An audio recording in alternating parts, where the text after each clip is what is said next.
Hello everyone. Welcome to the new episode of the stream. And this is focused on community versus VC. And today we are speaking about money. Today we are speaking about how founders should act with that money and how community should act with that money and how VCs are acting with that money right now. So we want to understand the whole aspect of the complete cycle, the flywheel of capital, and also from VC perspective and founders perspective. Today with me, I have Prashant from Spheron, Ayush from Huddle, and we have Lex from Generative Ventures. So I'm glad to have you guys on this. And this is going to be a very laid back stream, and the questions like community can ask questions on the fly, and we'd love to have your answers on that as well. And also, we're going to start up with a small activity, which is pretty fun because we have a Road to TG campaign running right now, and there is a spin wheel which we have and which we play with our guest initially. And I would want you guys to I'm just going to give you the link, which is like just a second, pasting the link here for you in the private chat, and you guys can open this link, and in the midway we're going to spin it up when we feel that when there is a high point of the stream, we are going to ask you to open this and spin this wheel for us, and you're going to win points for sure. Like that's how it's designed. So yeah. So this specific segment, like community versus VC, is because there are few things which have come up. There are few, I would not say not few, more than few platforms which have come up. And this whole the point of stream is that there are two different kind of races which is going on right now. There is VC, and then there is community based, because on different platforms and different regions. So as somebody who is starting new and who don't have any plausible connection in this industry, like I want to take this question from two direction, and as somebody who already knows people in this industry and has some credibility in this industry, what would be the best path for both of these in this segment? Alex, do you want to It's go? it's an open space. Sure. I think even having it be one versus the other is part of the problem. I think there are bad actors and good actors in both community and venture. Um, on the venture side, we have lots of examples where um, basically the entire capital appreciation journey of a project is finished before it launches on an exchange. So it gets bid up by investors from 10 million to 50 million to 100 million to 500 million, and then it does a TG at 2 billion. And it's down only, and there's some market makers who are make it appear as if the thing is alive, but in reality, it's a slow rug. And that's a very particular market structure, concentrated in certain geographies with particular centralized exchanges. And that's not a good experience. Similarly, if you go all the way to retail and meme coins, there's just like some really bad stuff out there. Just look at the Trump and Melania coins, look at the Kelsier Ventures, where you have opportunistic people taking advantage of others who think that there's quick money to be made. And it's not a slow rug, it's a fast rug. And you've got 2 hours before the thing goes to zero. So that's a horrible experience as well for investors, but also for the project, because then your whole thing is about the TGE experience. You go down 95% and there's no point. It's dead. And so I think the real question is, how do you avoid both of these outcomes? And there are, as a venture investor who's biased in this, but there are plenty of venture investors who are trying to take a venture risk and are trying to find entrepreneurs to back and grow the project. And that's like, people should be pretty excited about the fact that there are players in the ecosystem who do this. Like, it's a profession. It requires expertise. It is difficult. It is in many ways unpleasant. And VCs are there to support entrepreneurs. And similarly, I think it's really important to have an allocation for real users, for people who are engaging with a protocol, who are there earlier and first and are contributing labor. And this is like goes back to the beginnings of Ethereum and ICOs. Like, of course, you should be engaging with your early users and rewarding them. And I think it's when these things get taken to extremes and people start trying to make quick money that that everything blows up. Yeah, I think from my perspective, it's a phase. I think a founder or a project should essentially raise a patient capital first before going after the community-based capital. So essentially, VC is a better route to go if you are just starting out, because you will pivot. You will have a lot of time you will take to do customer persona checks, to build your products, to make sure that you have a team, and maybe your vision will change in between. And VCs in general, the way the economics work, you have time, you have 3 years to 4 years to make sure that you're able to build all of these things out. Uh, on the other hand, community is more of, but the patient capital takes a lot of time in terms of due diligence as well, as compared to something like a community-based capital, which is way faster to get, but is also impatient in nature. And if you don't have a good community manager, or you are not active in community, and if you raise from 9,200 people, you are now building a product at the same time you are also handling the community, because now you said Q1 2025 and now it's Q2, and you're just basically dabbling between those kind of things, and that's a complete distraction which keeps on happening. So I think once you reach a certain level, that's when you should unlock the community set, but you should definitely unlock it. Couple of players now have been doing it. Megaeth did it fantastically, and Legion and CoinList has been doing it since OG days, and couple of others, and now Echo with it, Sonar as well has created a complete good way. And Sonar is a good example of why projects after 3 4 years of building, then they have a whitelisting platform where they can just raise money from their own community itself. And I think that's the path which I would recommend projects and founders should take. Yeah, I think And I think on my perspective, what you guys have told quite well, but I just want to add. I think you guys have already covered all, so I won't add much on top of that. But I have follow-on question on the same as well. If you look at the entire space, right? If we and I've been talking to multiple founders. Some of the founders have also come on our stream, like who have done the community launches and who have done other thing. And I've openly asked this question: is like, if your project worth 500,000 on FDV or whatever it is, does your project should really exist? It becomes a nightmare to understand, like why this FDV even exists as a project. And since both of you have been into the space, and I think Lex, you from VC angle, like you can give a very right feedback here. Is like, does it really make sense to have a project with 500,000 FDV or market cap floating in the market, and does it even have any future? And as a founder, Ayush, I'd love to kind of like take your views, is because I can also put my views in the same as well, but I just want your, because you were also on the same boat, is around the same, is that does that capital, which is very small one, is really enough to do anything in Web3? And this is a very very like it's a question which nobody even tried to like ask people, is that why do we even need higher FDVs? Why do we even need capital? And that's where people start confusing themselves, is that this project is not raising hundreds of millions because this, while this project is just raising this much is because of this. So would love to take both of your point on this, and I would also love my add my point once you guys are finished with that. Any one of you can pick it up. Sure. I mean, even in equities, you have the pink sheets. So when companies fall down in value too much, they get delisted from the main exchange and exist as penny stocks. And that's not new behavior. That's always been the case. And there are people who like rifling through the penny stocks and picking the ones they think are unfairly priced or whatever it is. But often there's a reason why these companies were delisted.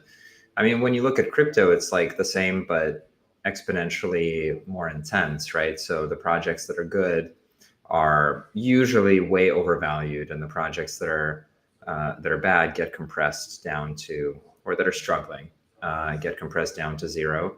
And often projects are struggling not because like they executed poorly, but because our markets are so deeply inefficient and so far from fundamental value, and so much of it is driven by emotion. Like tokens shouldn't go up just because some dude on Twitter is like posting pictures of NFTs. Like it's fun. It's like you're laughing. It's funny, but it's also profoundly idiotic and a waste of everyone's time. I mean, it's just not a thing anybody should be doing. And instead, as an industry, we do that rather than build, revenue generating businesses or thinking about consumer surplus or products that people want to use. And so, and I think a lot of the, unfortunately, I think a lot of the community airdrop stuff has gotten really wacky as well. So like as a VC, one of the things you evaluate before you invest in stuff is like, how many users does a product have? And it used to be that if you saw a product with 100,000 users, you'd be like, wow, they've got some traction. There's like people getting into the app. And if they had 1 million users, you'd be like, they've won. They've really made it. And now crypto is showing up with 5 million users, 2 million users, like on absolute rubbish stuff. And it's because people are there just to pick up free money. And like the function. Also, it used to be that you'd have like a product and you would have maybe 2 or 5 QA engineers, and the QA engineers would like do quality assurance on your product and check for bugs. And then like when the bugs were ironed out, like you paid each person a living wage and that's your cost. And all in, it might be like $100,000 per year, and we're in a world where for whatever reason, we want to have 5 million QA engineers on every protocol that has no users. It's just complete and utter nonsense. And so as a VC, it feels like people are constantly trying to defraud you by giving you like fake metrics, fake users, fake TVL. You can buy TVL. You can go to like a liquidity provider and be like, I'm going to rent 100 million of TVL by giving you my token for 3 months. And it's like, okay. And then I, as a professional investor, end up getting defrauded thinking that there is some actual usage in there. So anyway, the point is, I would love for us to return to just reality. And yeah, if your token is down really low, you probably should have worked a bit longer on making an economic machine before you launch the token. You don't have a token, you've got a meme coin. So such is life. But I will, before I should jump into, I think Yeah. Alex, you have just brought in a very interesting point. Is that essentially it means that, and I also go with the same point, is that if you don't have capital, you can't build anything. And to make the capital, you have multiple ways to look into, like what Ayush also mentioned, and very good word he kind of said, that impatient and patient capital. And generally communities are always impatient in a lot of terms. But the point which you have just made around like building the right project and having a right meta into the place in Web3. What I have seen in my 5 years of experience, I will be very honest on the stream. Very few projects I have seen putting the right meta anywhere. I have had a discussion with some other teams, like they are having 5 million active users, daily active users. I don't know like from where that 5 million again coming from, but people are still buying in, and VCs are still buying in. I'll be very honest. Like I think I would not take a VC side here is that they are not buying in. They're buying in, and they are also promoting it actively. Um, and I can, like we all have seen in, like, you go and take a look into a lot of these projects. I don't really understand what is really happening on the market on the VC side, and I just want to take your point on that area. Is that when you guys look at any of the projects, like as such, when we say like we are going to be validating founders should be building something. But when you are surrounded with so much of a noise, how would a founder will even able to focus on the right metrics? I'll tell you very, very classic scenario of ours at Spheron. We have been building for 4 years. Nobody notices us. Okay. And even today also nobody notices because we just put the right revenue numbers on the chart. We don't fake it, right? Just to make it. But those numbers are not as high to get recognized in the industry because everyone is looking at 100 million ARR. But nobody understands that 100 million ARR generating business cannot make 100 million ARR in a 1 year unless you are not an OpenAI and raise $1 billion like in front of the market. So there are no maths which basically goes hand in hand. But that's what people are looking at. And that's what VCs are also looking at. I'll be very honest, right? So there are a lot of VCs are also looking into in the same ways. How do you guys ensure that, and what steps on the VC side you guys are working on to ensure that it doesn't, like there's a right backing to the right founders who are building the right space and cutting the noise out and reaching out to the right founders and backing the right capital? It's a complex question. First off, like I don't think people put like venture investors on a pedestal, but venture investors are not on a pedestal. Venture is a small business, so 100 million fund, a $50 million fund is going to be making $1 million a year, less expenses is going to be 600K, right? So what business pre-employee salaries make 600K and you're like, oh, you're so fancy? None. I mean, it's a nice small business, but it's not, so in terms of like finance stuff, venture is not really that great of a business. And the people that are attracted to it are sort of like, they are very entrepreneurial and they're largely curious. Like they like learning about new stuff. They like being in a frontier. That's why they're doing venture, not private equity.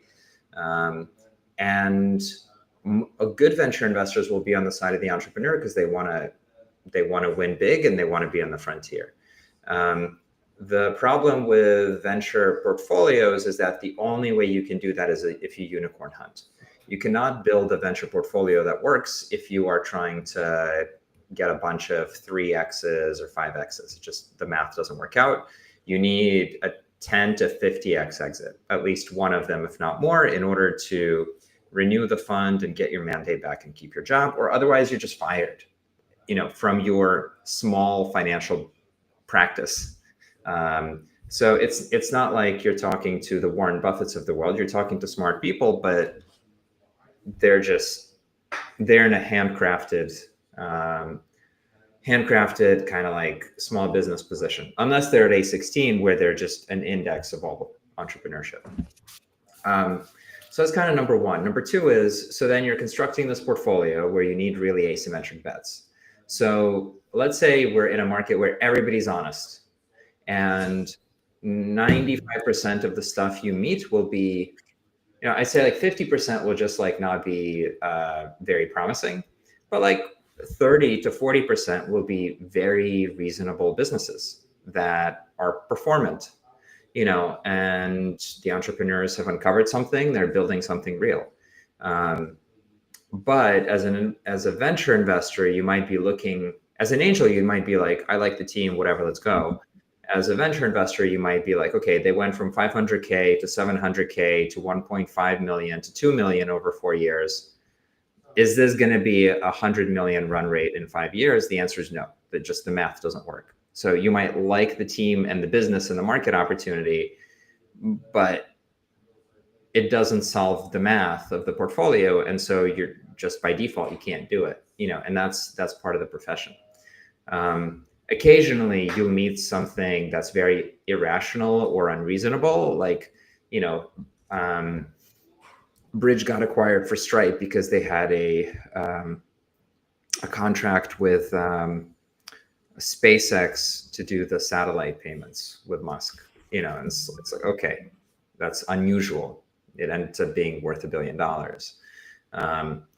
And there's or Lovable getting to 50 million in ARR in like 4 months, right? Like there's stuff that's crazy, and that stuff gets through easily. And then everything else is like hard to decide.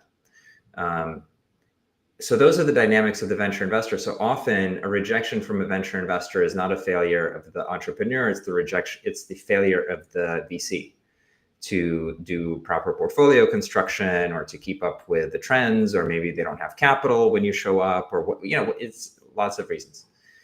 And then you layer on the crypto dynamics, which make it like way more difficult, because all of a sudden 80% of what you see is now fake.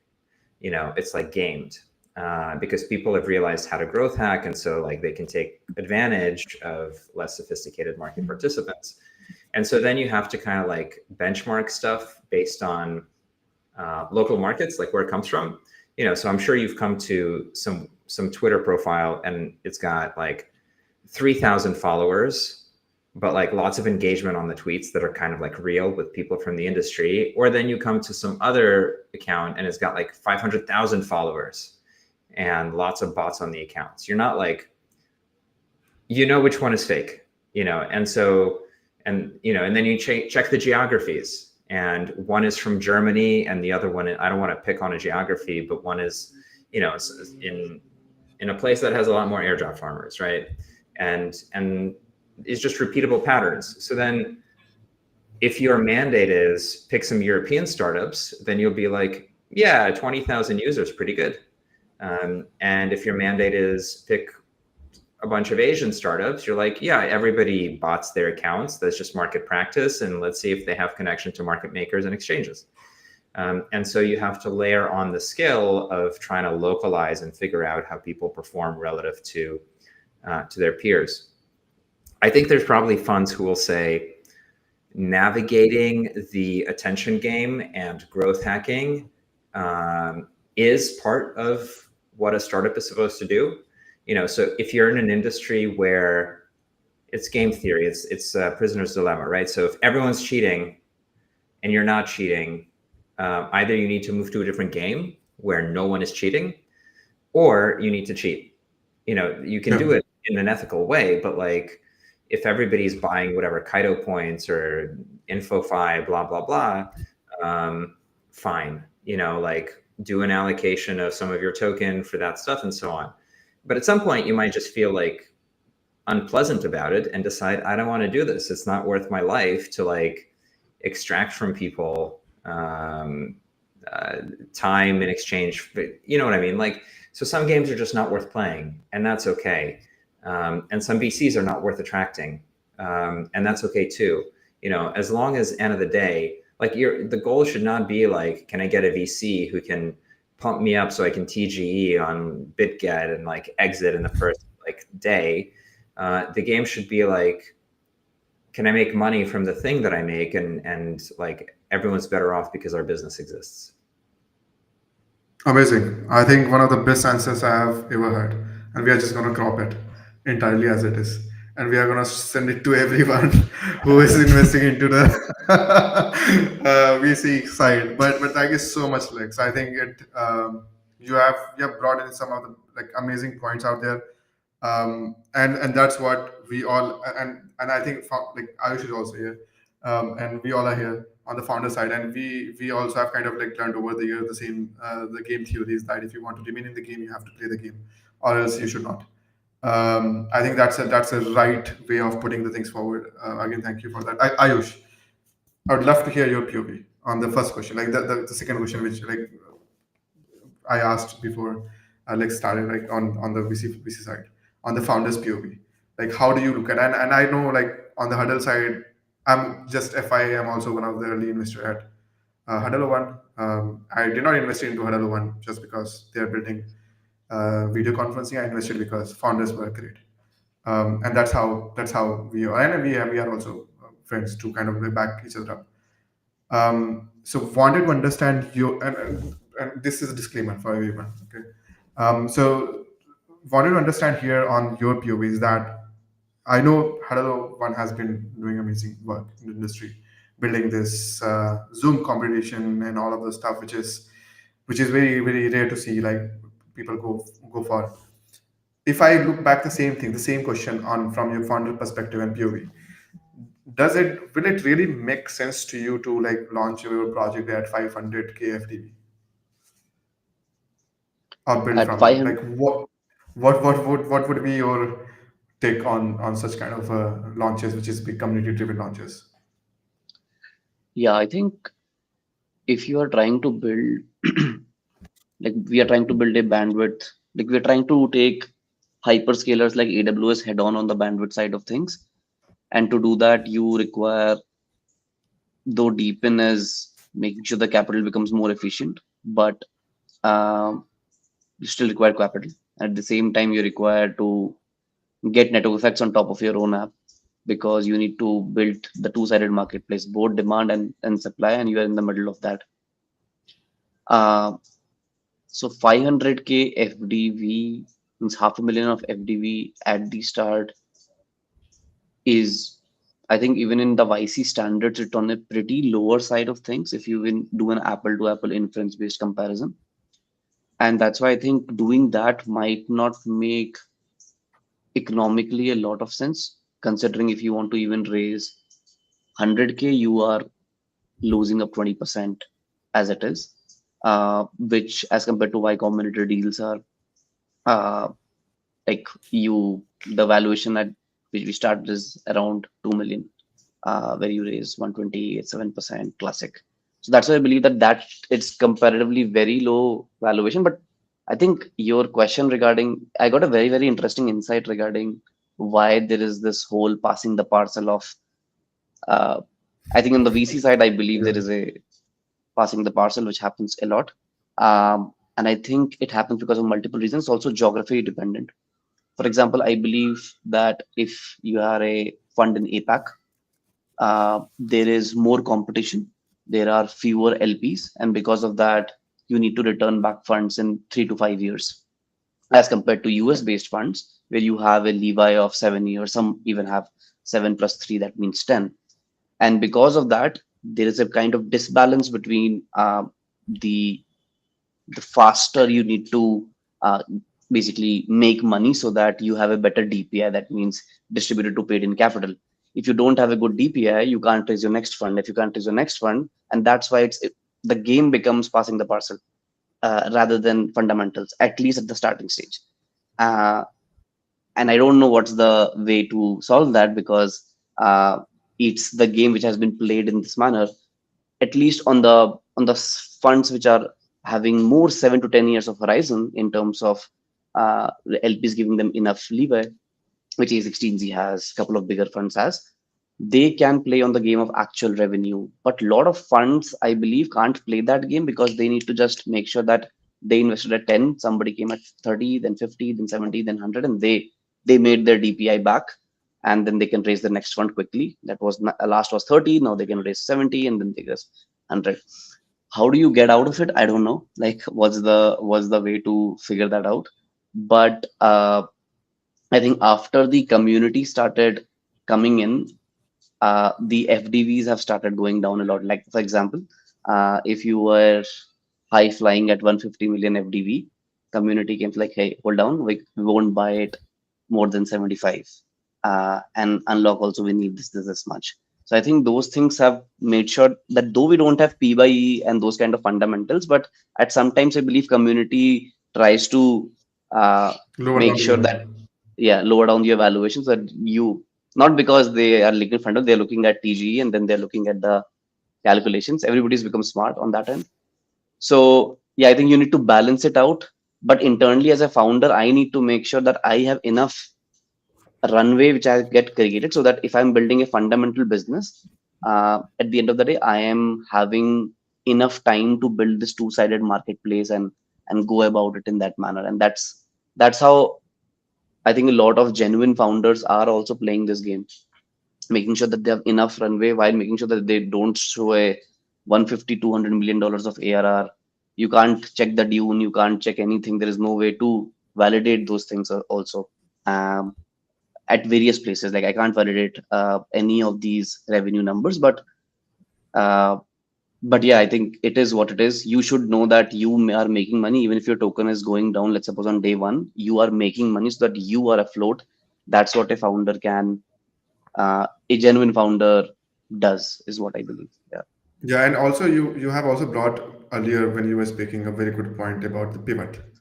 which we don't really see in Web3 happening. It looks like everyone is in Web3 as a founder building like they are super kickoff founders. So like they can just build an Experian or unicorn with one idea, which doesn't happens. In theory, it really happens, but it doesn't happens like oftenly. But in Web3, we have, and this is my point, which I just want to add on. So if that's the theory, right? If it doesn't happen, 99% time it doesn't happen. If it doesn't happen, then you have to pivot. And when you do that, you need capital.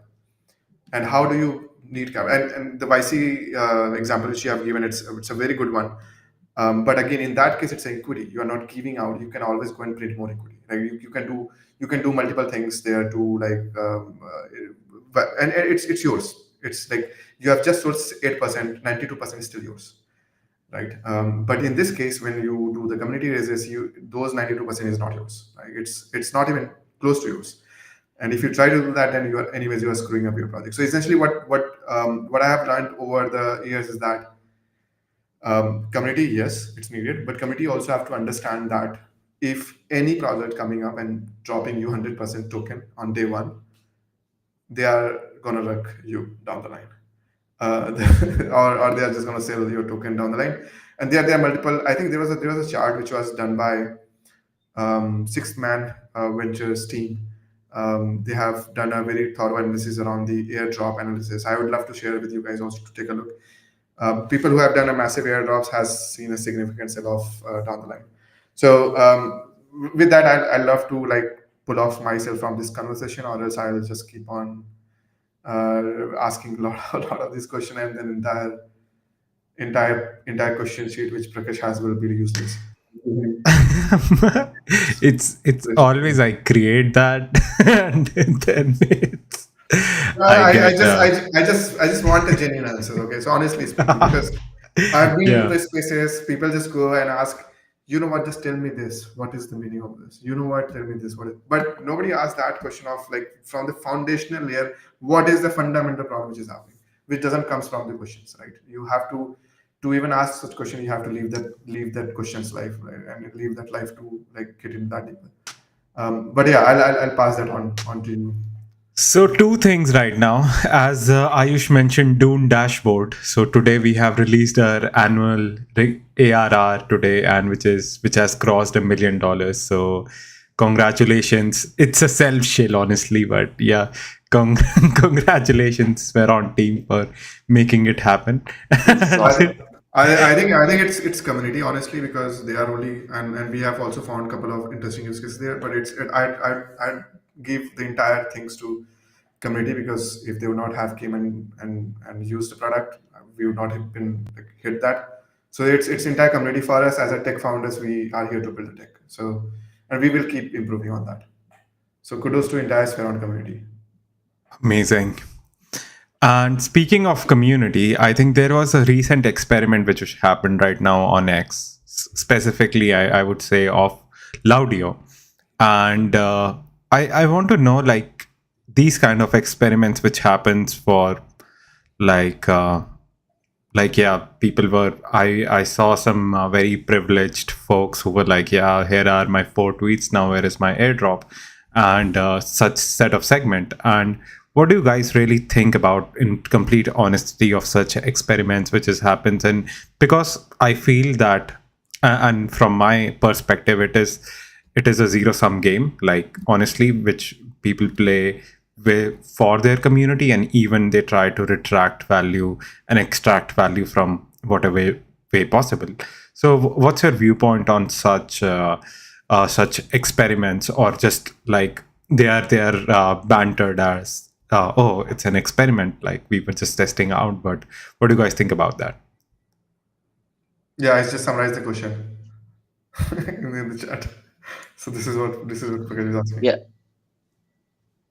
I think it's to be honest, it's like I am in the casino and like the house always wins. It's basically the ones who have I have to play the game now. Various reasons to play the game. It's the same thing. It's zero sum. Completely agreed.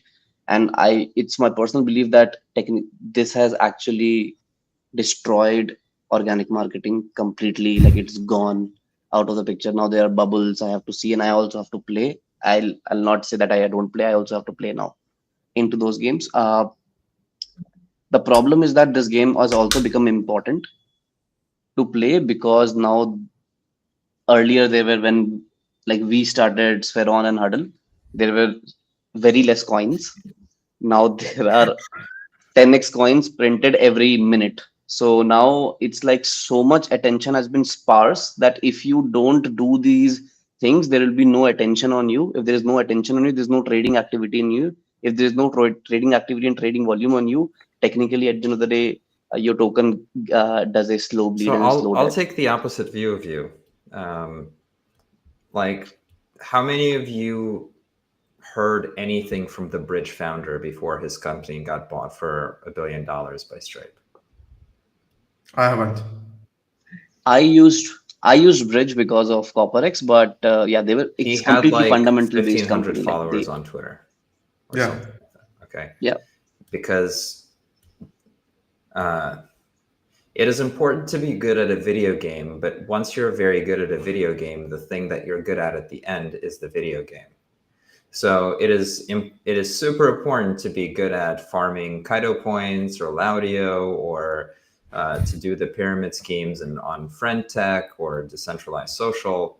And at the end of the day, when you master all of that, the only thing that you're good at is pyramid schemes in decentralized social. If you want to play the game of I'm gonna build a product that's gonna be bought for $1 billion or that generates $1 billion in revenue, look at Ripple buying Hidden Road. Anybody who has said the word Laudio on X has no idea what Hidden Road actually does, right? It's like a giant prime broker. So I think there's a really big gap between the obsession with token reputation on Twitter versus things that actually matter, like how do you build a Robinhood? How do you build the Coinbase? How do you build a Stripe? How do you build, Klarna or Revolut or Ant Financial or Binance, if you want to go into the crypto world, or Deribit or WonderFi. These are the things that are making building real businesses and clicking into stuff together, or if you want to go more crypto native, like what is the token mechanism and value proposition of Ethereum? Why is the gas token valuable? How do you create lots of applications that are being built on top of Ethereum in the first place? Or in the case of Bitcoin, it's not who mentions Bitcoin the most, it's how do you get large institutional investors to buy it? How do you package it into ETFs? How do you mine it? How do you buy the data servers that you install and run and cool and have police around and have energy around and figure out what geography you put them in? Like, these are real questions. Laudio is bullshit questions, and it's a trap. It's a honey. It's like, in the summer you're camping somewhere and you go outside and there's lots of bugs and they keep biting you. And so you get that lamp and the bugs all go to the lamp and they like sizzle and die. That's what Laudio is. It's the lamp to which you get attracted and sizzle and die and spend all your time doing things that are completely irrelevant, while the rest of the world moves on. Like, we're supposed to be going into the singularity and building like financial ecosystems for the future and for robots, right? Like, you guys are talking about decentralized compute and the sort of like self-sovereign AI future, right? Like, and instead we're getting tricked by bullshit on a stick. I mean, that's sort of, I don't know how else to say it. True. I think that's where Yeah. that's where our like thesis has been is it's completely, like, honestly, it's useless. Like, we even if we want to go ahead and play that game is fine, but that game is a trap, right? It's like a Squid Game. You get into the game by sure. Yeah, there you go. You get in the game but that game is like I want to improve my life and something like that. But in theory, is like the place where you're getting into is that it's like you either you go alive with more of a money, and that money which you will never use again, or you will just die there, right? And I think that's where the theory of attention and everything basically, I think, Lex, you have brought on, and Ayush, I think I would also agree on your point as a founders, honestly, like Lex on that point as well. Like a lot of these founders, like a lot of founders like who have been building this space for quite a long time, we have seen the journey where people have just come in, they did like they did something, they launched a token, they got an exit, and now they are like out of the industry, right? While we are still in this industry, I think it totally depends on which kind of mentality which you come into the space. And if you are here just for a quick buck, you will make buck and you will go out. But if you are here for a longer term, the best strategy is to just keep building the things which people want to use, and keep building the things in more Web3 native way. And honestly speaking, like a lot of Web3 native way stuff is also very tough to build, so it can't be just built in 6 months or 1 year. Like if you are building in 6 months and 1 year, then you are not building really Web3 stuff. And there are very rarely I have seen projects who have built something which is very useful in 6 months and 1 year. So thank you so much, Lex, for your opposite POV of like not to go into the Laudio way, which is again, it is you are entering a game, and if you haven't Yeah, watched the Squid and to Game, be go ahead fair, and watch it. maybe you will make money playing the game, right? Like Yeah. that's not to say there's 100% going to be some dude who's like, I made 9 figures on my Laudio, like here's my receipts, and like God bless, if that's the outcome you want, fine. But there are many roads, and one of the actual things I learned trying to build companies and doing trying to work on the frontier is that you can take different paths and they can all lead to success. Like I had a company where I had to figure out whether I was going to go B2C to a consumer or B2B to institutions, or whether I was going to turn like a media company on. And I did all these like analyses and business plans. It was really difficult. I talked to all these people and it was like stressful for me. And then if you fast forward 5 years from that moment, and I looked at my competitors, who some of them chose these different routes. Some of them ended up in media, some of them ended up B2B, some of them ended up B2C. And like there's an example of successful execution on each one of those plans. Like each one of those paths was totally fine to take. And the only thing actually that mattered was that whoever took that path and did their best, was best suited for that path, ended up getting to success. And so, yes, there's going to be somebody who's really focused on day trading attention and is in a cabal and all this stuff. At least for me, that's not the path that's interesting. Yeah, I think build for the users. That's something which Web3 is missing, and we all should just try for it. Yeah, I think just adding on to that, completely agreed with Lex on the examples which Lex brought. But all the examples which Lex brought was on the companies who doesn't have token, and I agree. That's the case. If you don't have a token, it makes a lot of sense. Don't do those. Those It's good game. like those game. Don't go. You don't have to go into that game completely. But Revolut doesn't have it. Like Stripe, You're Bridge, right. none of them have it. But if you're playing that game, yeah, if you're playing that game, like I don't know the solution to it. I don't like it. But how do you get out of that solution if you are not making a very substantial amount of ARR? What Bridge was doing, like fantastic. Yeah, and so there is saying in our side, okay, Lex. I don't know like if it is saying the same thing on your like in your side or not. And I don't know how to pronounce in English, but I'll try my level best to convert it into English. Is that when you are in a river, because we have a river, and in our river we have crocodiles. Okay, so when you are a river and you are in between crocodiles, what you will be to remain alive in those scenarios? You have to become crocodile. If you're not, then you won't be alive. it's a very simple theory. And in our language, we tell it in a very different way. It just feels very different, but it's the same word. Like if we have to, if we, and we have also agreed on this point, is that if you want to play the game which everyone is playing, and if you are not playing the game, either go out of the game and build companies like Stripe or anything else. But if you're in the same game, you have to play the game which everyone is playing by the rules. If you don't follow the rules, you will get anyways screwed up. You are gonna get killed, no matter what you do. Well, in that case, I'll go along with you. And the point about the token is right. And it's unfortunate that, I mean, different tokens get valued on different things, right? So, for example, Yeah. the DeFi tokens don't get valued the same way that like Pepe or like Doge gets valued, right?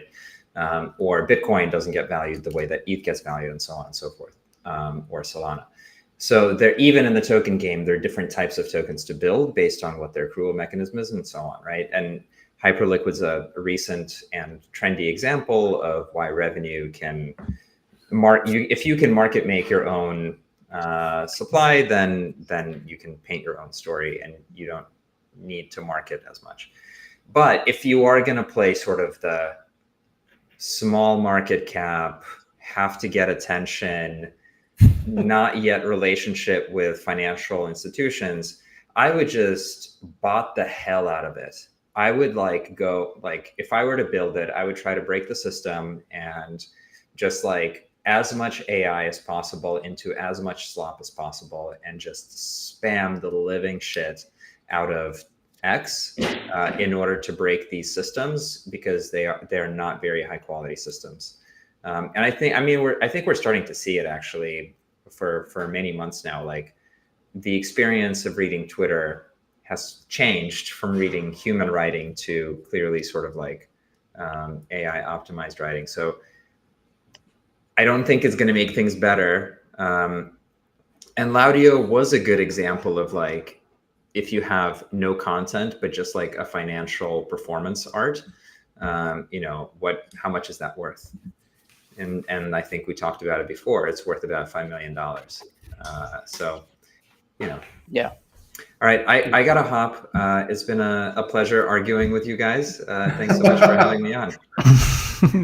When Rome act like Romans, Good chatting, I Lex. think this is the TLDR which we have got. I think something you got to do, Lex, before you hop off. You got to spin the wheel and you got to let us know how much points you win. So the link I've sent, just share the screen, spin the wheel, and we're going to drop a code to the community. But while doing that, Yeah, you can log in before you share that. You just log in, skip, and just get into the dashboard. and Ayush, you can get ready. Should I just click Yeah, on you also should be. You It's get like- ready in the meanwhile. get Yeah. whitelisted now? Yeah. We kind of, this is Alright. how objectively different we are. We are like just saying casino is bad now. Let's see, how do I spin a spinning wheel and win in front of you? So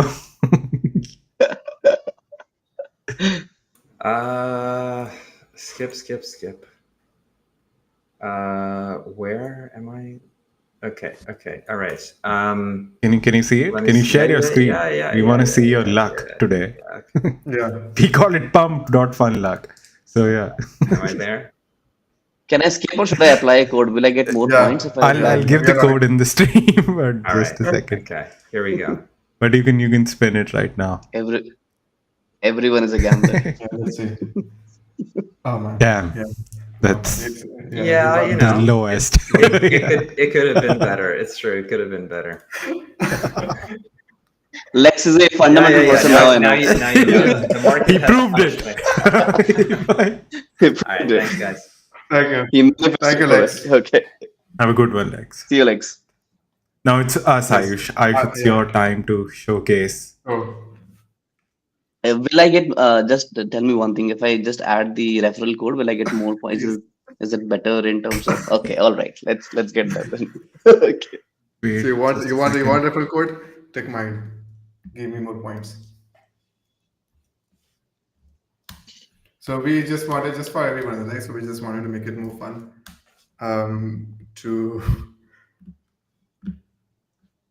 Do we have a code?